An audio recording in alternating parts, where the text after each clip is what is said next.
Hello everybody, this is the brand new Chery Tiggo 8 Pro Max, and we're here to see if the Chinese can really stack up to the Germans.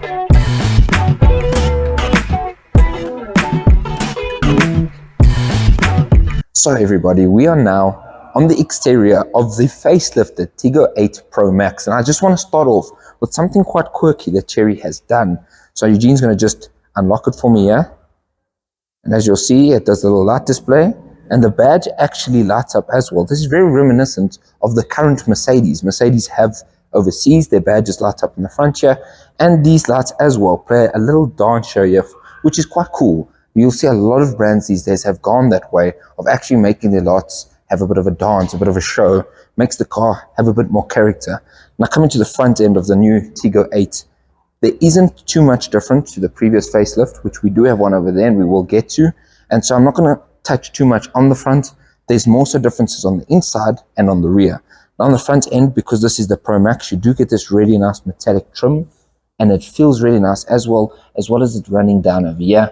You obviously get the slightly different styled grille compared to the pre-facelift, as well as updated lights and a slightly updated front airpiece here. Now obviously this isn't actual air vents, they are fake, but they do look quite cool. And this obviously it does have some openings to feed the engine inside, which we will get to in a bit.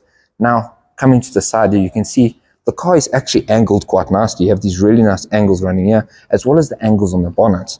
And then coming to the side, you have some really nice wheels. Chery's done a good job on those. They do look quite premium. And as a whole, the car does look quite premium, especially in this lovely gray color over here. Now you do have a nice silver trim piece running through, especially because this is the top of the range, as well as your TGDR badge to show what motor you have in this car, which we will get to in a bit as well. Now coming to the rear end is the biggest change of the cars. Now you can see this is the pre-facelift Pro, and this is the facelift Pro Max, and you can see just the massive difference in the lights. Now the new lights go across the entirety of the back, just like again a lot of modern cars are going towards, for instance, Porsche or Audi. And you have these really cool lights at the back here as well, which have moved on from a basic light bar at the top. Now, the biggest thing, which might be quite controversial, but at the same time is a weird plus for Chery, is these. These are real. The car has 4 exhausts, and it's real 4 exhausts. For you guys who know, we hate fake exhausts. Even Matt Watson says so. We needed a stick of truth. Unfortunately, we don't have one yet. But Audi, Mercedes, BMW, all the Germans need to step up their game and start making real exhausts. We've heard the new S5 is coming with real exhausts, and now Mercedes needs to start bringing real exhaust back, because if the Chinese are doing it, then why can't you? Now at the back, you do have the 390T as well as the badging to show exactly what car you have with the Max badging compared to the previous gen, which just has the Pro. Obviously, this is the down spec, isn't the Max spec, but you can see the key differences being the lights, the exhausts, and the Max badging to tell the difference between the Max and just the Pro. Now, overall, it is a really good looking car on the outside. And now let's head inside and see if the interior can match the exterior. Okay, so now that we're on the inside of the new Chery Tiggo 8, it's the interior of this cabin. It's like a mixture of German engineering and Japanese engineering as well. And what do I mean by that? If you look at the stop button right here, that is very, very reminiscent of a Mercedes-Benz.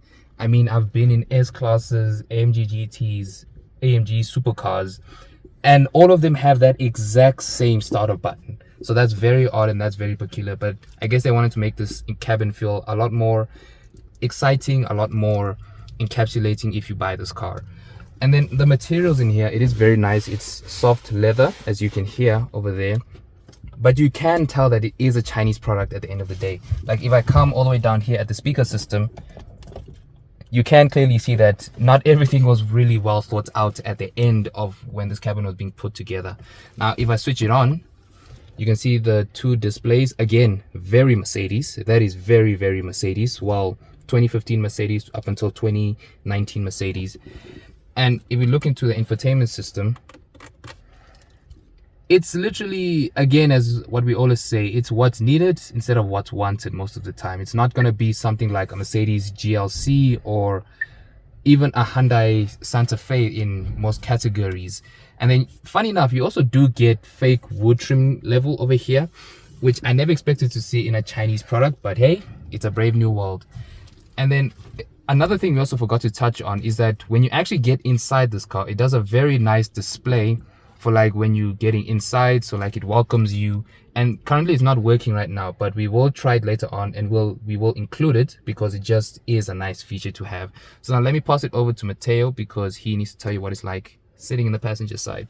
So guys, sitting in the passenger side is quite comfortable in the car. Now, you are reminded on the infotainment that this is a Tiggo and it has the big T there to tell you that once again. Now, the interior is actually quite nice. They've really stepped up their game. I mean, if you just think about what Chery was a few years ago with the QQ, and you think of what we're sitting in right now, they have gone levels above what they used to be. And the car is exactly like Eugene said. It's very reminiscent of, in some parts, a German car, and in other parts can be very like Japanese in a sense. I mean, if we go down here just to show a bit more on this is quite cheap. Now, this is a Sony speaker system as well inside of the car, which isn't too bad. We did test it. It's not the best, it's not the worst. It'll do the job well. And that's all that really matters inside of the car. The car does things well. And now, so this material is just cheap plastic over here, which isn't too bad. I mean, it is a step up. If you were to look in the car right there, that blue Tiggo 8, which is only the Pro, there's a lot more plastic, a lot less quality materials inside, and we will just put a quick snippet of showing inside. Even though it is the pre-facelift, we'll show the difference you get when you go to the Max, which is the top of the range. Now, as Eugene said, there's some really nice leather over here, soft touch, it's stitched really nicely, and you have this really Mercedes-esque style trim level running along the car, as well as LED lightings, exactly the same as a Mercedes. And it really makes you kind of feel like you are looking at a Mercedes dashboard. Now, the Sony system even looks like the Mercedes top-of-the-range AMG speaker systems, and you do have this really cool patterning inside here, which is another fun feature. Now, again, there is some movement. It's not too bad. I mean, we can't complain too much because Mercedes themselves are doing it these days. Now, the materials running along here are still really nice. This is all soft touch over here, and I just want to touch on some things that I don't find very easy or usable, ergonomic, I should say.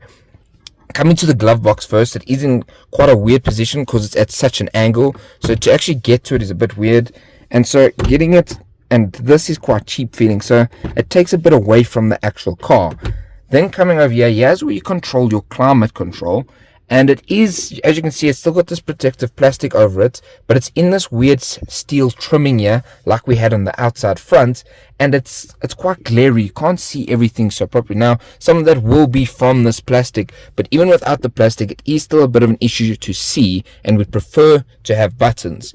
Now, coming to the center display here, you do have wireless charging, as well as a USB and USB-C ports. You do have two decently sized cup holders, some more of this trim. Again, there's some nice leather over here, and you have all of your center controls. Now, this is the power on and off for your main display there, as well as your volume button, which looks like a Volvo's volume button. And then you have all your other little quirky features, obviously your drive control, your parking. And one big plus is actually when you press this up, you have a massive glove box in here. And I mean, like, fit my whole arm inside type of glove box. So you might not want to put things in there because they might go missing. That's how big it is inside there.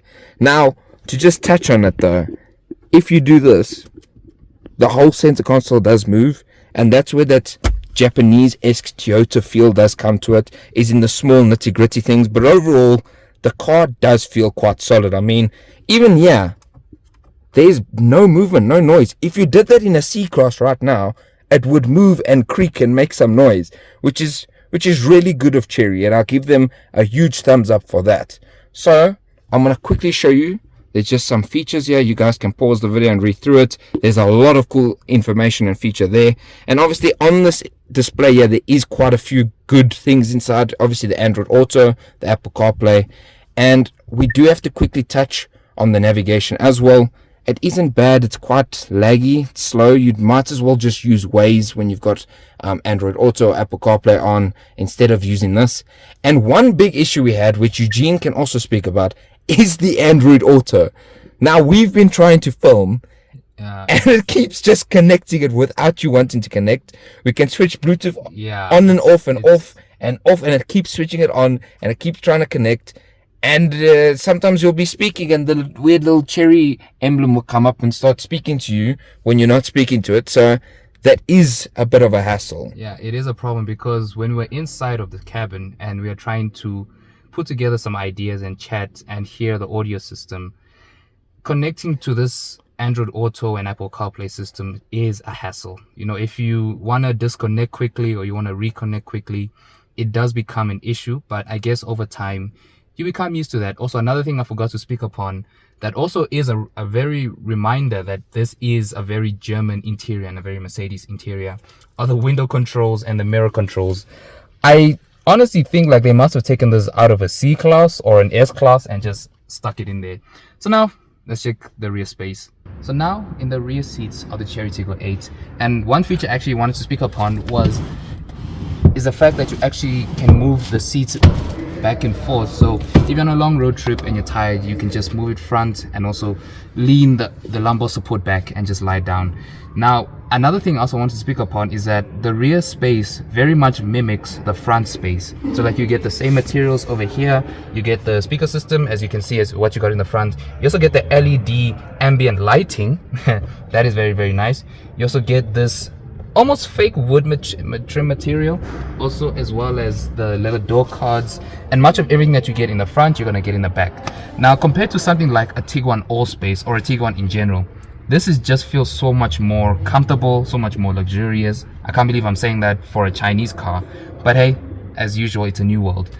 And sitting back here, I'm around 5'8". If I sit back, my headspace is pretty fine. Anyone over 6 foot, 6'2", it's fine. It's very, very fine. You also get a giant panoramic sunroof, and over here you have a very small armrest with 2 cup holders. You wouldn't be really doing much with this, especially if someone is a bit bigger and you're carrying people who are a bit bigger than maybe 18-year-olds to like around 30-year-olds. And yeah, that's pretty much the back space of this car. Also, another thing that I also got to speak upon is the fact that you can actually move the front seat forward electronically with these controls right here.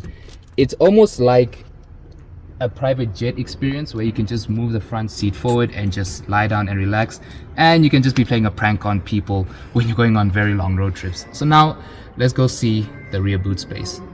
So now that we're the back space of a Tiggo Pro, we have to check out how practical it is because again, families will be buying this car, especially compared to a Tiguan Allspace. So now in the back seats, as you can see, the 7 seats are up, but to put them down, you have to pull the tab over here and put them down. So putting the rear seats down, it does make the car have a lot more storage in place. I don't know if it has a spare wheel, but really do have to lift everything above here, but it probably does. And now, one thing that's actually very reminiscent about this backspace is it's almost like a Land Cruiser, the old school Land Cruiser in that sense, because the way you put down those seats and the way you lift up those seats is actually by pulling these tether points up here. And for some odd reason, these seats are literally the heaviest seats I think I've ever felt in a car. I don't know why. I don't know what materials they put in there. I don't know what they did. But clearly, they wanted to make you feel like you're going to the gym every single day. Okay guys, we are now at the front end looking underneath the bonnet of the new Chery Tiggo 8 Pro Max. And yes, that is a mouthful to say. And this is the 2-liter TGDR motor. Now, even though there's a D in there, it doesn't mean it's diesel. These are actually petrol motors. Now, you can get a 1.6 or 2-liter. In the 2-liter over here, you do get 187 kilowatts and 390 newton meters of torque in a DCT gearbox to the front wheels. Now, you can option an all-wheel drive as well, which will be 1 spec above. Now, for the 1.6 motor, it's 145 kilowatts and 290 newton meters. So both are quite punchy, obviously this being more performance biased. Now, I did want to touch on when you actually open up the bonnet, you are greeted by the Tiggo badging, which you'll see is quite common. In the lights here, you've got Tiggo and Chery, and on the sides you've got Tiggo, just to remind you that you are buying a Tiggo, which is quite quirky, I must say. And one other thing to touch on as well, before we get to some interesting facts about the car, is actually that you do have to pull the lever twice, just like a German car, to get the bonnet up. Now, really good from Chery. Big plus, big thumbs up from us. You actually get a 10-year, 1 million kilometer mileage warranty on the engine and a 5-year, 150,000 kilometer warranty on the actual car. And that is just phenomenal. And that's almost like they guarantee you that this engine is going to last as long as the Toyota's engine, which is a big, big play from Chery. So not only are you getting quite an economical car, this car does 7.6 liters to the 100 kilometer, and you got some decent enough power and torque to get a move on, you are also getting a very reliable, trustworthy engine from the Chinese now. So overall, this engine is a decent play from them, and we look forward to driving in the future. So stay tuned if you want to see that. Like, comment, and subscribe, and it'll be here in the future. So now that we've come to the end of this wonderful review of the new Chery Tiggo 8, what do we think? Now, compared to something like a Tiggo on Allspace, this is a bit more exciting. It is a bit more brash because, you know, when you buy a Volkswagen product, a lot of the times these days, it's not really that special. It's not really that interesting. But when you sit inside here, I'm pretty sure you saw in the interior bits, you just get a whole lot of materials that you don't even get in a Volkswagen as standard, especially with pricing, because with pricing starting at around 496,000 Rand and ranging to around 500,000 to around 600,000. This is something to consider in the future if that's what you want. But we will leave a PDF spec sheet in the description box if you want to go check everything out. So again, I'd just like to say a massive thank you again to Chery Santon for giving us this wonderful Chery Tiggo 8 Pro Max to review. If you want to check out the details, make sure you click the links down below. I'll put everything in the description box. And as always, make sure you like, comment, and subscribe. But there's more of these coming in the future. Goodbye.